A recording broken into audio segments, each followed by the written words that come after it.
else physically doing it for sure, and it's not me physically doing it. You say he answered your prayers,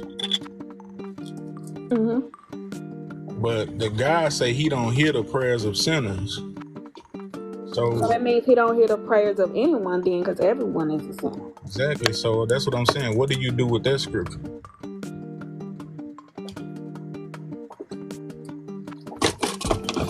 Let me pull it up for you. I gotta find my hotel.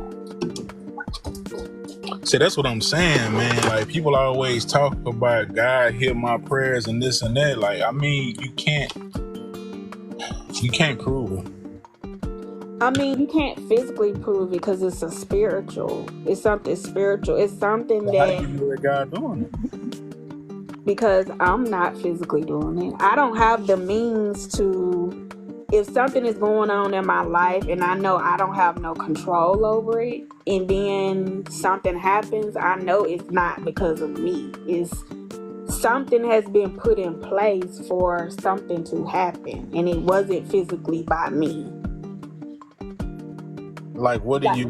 What example you got? I can't really put it into words. Okay, so,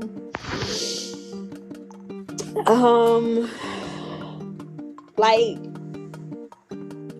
a situation happened, and it was like this voice was telling me to do something, to go to this place. What voice?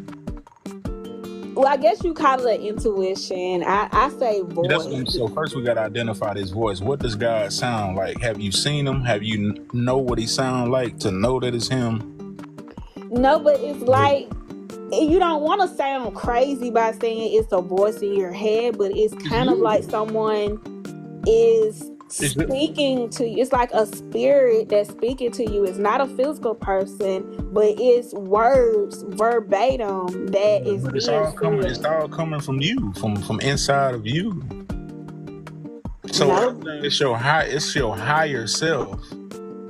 Like, you know, people think they praying, but they really talking to themselves. Because, like, God ain't answering you when you get through doing all that talking, asking, and begging on your knees and stuff.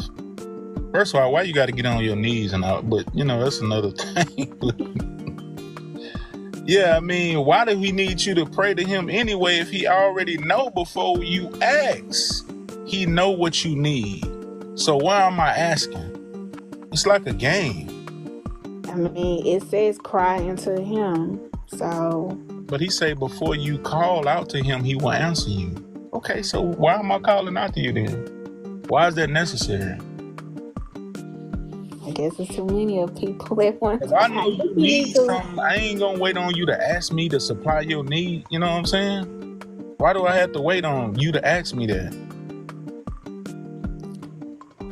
Well, that's a good question. Maybe I need to do more to find out. Yeah, this is the scripture for you. John 9:31. Now we know that God does not hear sinners. But this is a contradiction, this next part. So he don't hear sinners. But if any man be a worshiper of God, which is still a sinner, and does his will, God hears him. So it's saying that God don't hear you, but he will hear you if you doing his will and you worshiping him. But you still a sinner though. You see what I'm saying? So this verse right here is just contradictory in itself.